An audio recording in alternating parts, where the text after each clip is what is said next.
Réponse, l'ami des longs cheveux. Il était une fois, dans un pays lointain baigné de soleil, une charmante princesse nommée Réponse.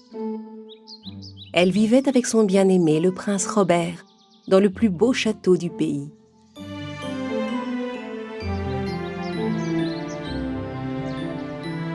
Un jour, tandis que Réponse se balançait à la branche d'un arbre dans le parc du château, elle entendit une voix inconnue lui parler. « Hey, ralentis un peu, je vais tomber !»« Hein? Qui a dit ça? » ?»« Doucement, s'il te plaît. Je n'arrive plus à tenir, je vais glisser. »« Est-ce que je rêve? Qu'est-ce que c'est que cette voix dans ma tête? »« C'est moi! Moi !» La voix que Réponse entendait était celle de sa pince à cheveux. « Est-ce que c'est toi qui m'as parlé? »« Bien sûr que c'est moi, tu as cru que tu devenais folle ?» La petite pince à cheveux s'éloigna tranquillement en sautillant, et Réponse, qui n'avait jamais vu de pince à cheveux parler, décida de la suivre. « Dis-moi, est-ce que tu as un nom? »« Bien sûr que oui, Clapsy. »« Mais alors, tu as toujours été capable de parler, Clapsy? »« Oui, toujours. Je pouvais parler, mais pas à toi. Et pourquoi ça? » La petite Clapsy s'arrêta et commença à raconter à Réponse toute son histoire. « Avant, moi aussi j'étais une belle jeune fille, comme toi. Bien sûr, mes cheveux n'étaient pas aussi longs et blonds et soyeux que les tiens. Enfin, un jour, je suis allée me promener dans la grande forêt pour y cueillir des mûres. »« Tu es allée te promener seule dans la grande forêt? »« Oui, mais arrête de m'interrompre, s'il te plaît. J'y suis allée pour trouver le mûrier géant et j'ai commencé à cueillir des mûres. Mais tout à coup, j'ai été éblouie par une lumière étrange en pleine forêt. Je me demandais bien d'où elle pouvait provenir et je me suis approchée pour voir. Et là, juste devant moi, j'ai vu une très vieille femme en compagnie d'une fillette. Et cet enfant, c'était toi, Réponse. La femme lavait tes cheveux brillants avec l'eau d'un ruisseau qui traversait la forêt. Et quand la vieille a plongé ta chevelure dans le ruisseau, des billes d'or se sont formées dans l'eau comme par magie. Elle a pris une des billes d'or dans sa main et a murmuré quelque chose. Là, la bille s'est soudain transformée en un éventail d'or. En agitant l'éventail devant son visage pour se rafraîchir, la femme a commencé à rajeunir. Je n'en croyais pas mes yeux. Je me suis avancée vers elle et elle s'est brusquement tournée vers moi. « Qu'est-ce que tu fais là, toi? Qu'est-ce que tu as vu exactement? Dis-le-moi !»« Les cheveux de la petite se changent en or ?» J'ai dit. Alors la vieille femme, qui paraissait jeune, m'a changé en pince à cheveux. « Qu'est-ce que vous m'avez fait? Oh non! Non, non, non! Oh. À partir de maintenant, petite pince à cheveux, tu seras la gardienne des cheveux de ma petite Réponse. » C'est vrai? Alors, tout ça s'est arrivé à cause de moi? Nous devons briser ce sortilège. Non, c'est la faute de cette méchante sorcière Kélia. Maintenant, elle seule sait comment je peux retrouver ma forme humaine. Réponse et Clapsy décidèrent de se rendre ensemble à la tour où vivait la sorcière Kélia. Après un bon moment de marche, au cœur de la forêt, elles arrivèrent au bord d'une rivière. Pour traverser la rivière, Réponse fabriqua une sorte de radeau avec ses longs cheveux. Elles s'installèrent sur le radeau et traversèrent le cours d'eau sans encombre. Puis elles continuèrent leur chemin à travers l'épaisse forêt et arrivèrent enfin près de la haute tour. Nous y sommes, la tour où j'ai passé tant d'années.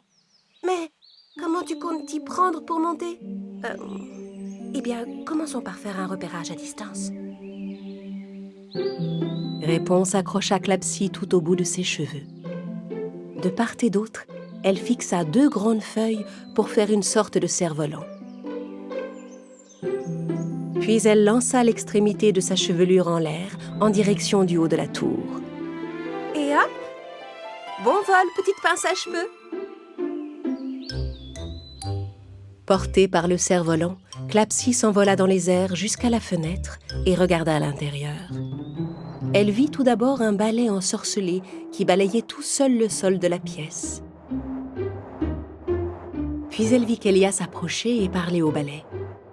Balai, mon balai, toi, mon petit balai en or, dis-moi comment je peux retrouver les cheveux de Réponse. Il faut absolument que je les retrouve, tu m'entends?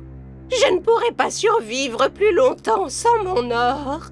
Ne soyez pas triste, ma maîtresse. Si vous voulez revoir ces beaux cheveux, il vous suffit de regarder par la fenêtre. Clapsy plongea aussitôt vers le sol pour se cacher. Ah, ton esprit aussi a été balayé, petit balai. Non, je dis la vérité, maîtresse. Si vous ne me croyez pas, regardez par vous-même. Effrayée, Clapsy raconta à Réponse que le balai l'avait vue. Kélia alla à la fenêtre sans grande conviction, et quand elle regarda en bas, elle aperçut Réponse et Clapsy qui s'enfuyaient. Non! Attends! Ne t'en va pas! J'ai changé! Je ne suis plus comme avant, je t'assure! Réponse s'arrêta un instant. Clapsy, tu entends? Elle dit qu'elle a changé. Elle nous aidera peut-être? Mais comment? Réponse retourna vers la tour avec Clapsy. Kélia enfourcha son balai magique et vola jusqu'à elle. Dès qu'elle vit les cheveux dorés de Réponse, ses yeux se mirent à briller. Elle s'avança vers Réponse pour tenter de toucher ses cheveux.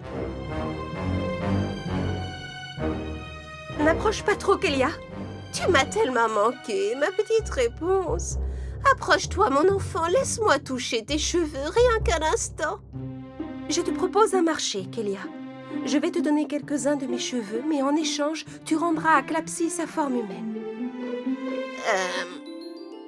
Ah, oui, bien sûr, c'est d'accord. Maintenant, Réponse. Offre-moi tes magnifiques cheveux d'or. Réponse prit quelques cheveux et les tendit à Kélia. La sorcière saisit les cheveux et... Enfin, je retrouve les cheveux d'or qui me rendent ma jeunesse. Allez, maintenant c'est mon tour. Rends-moi ma forme humaine. Kélia remonta sur son balai et en s'envolant dans les airs, leur cria « Tu dois trouver le moyen de faire rire le dragon qui vit derrière la montagne aux 7 sommets. Ce n'est que comme ça que tu pourras redevenir humaine. » Un dragon derrière la montagne aux 7 sommets? Si Kélia nous a dit la vérité, nous le trouverons, ce dragon Clapsy. Tu es prête? Alors en route. Maîtresse, c'est vrai qu'il existe un dragon qui vit dans ces montagnes? Bien sûr que non, voyons. Avec Clapsy bien accroché dans ses cheveux, Réponse se mit en route vers les montagnes où l'attendait une nouvelle aventure.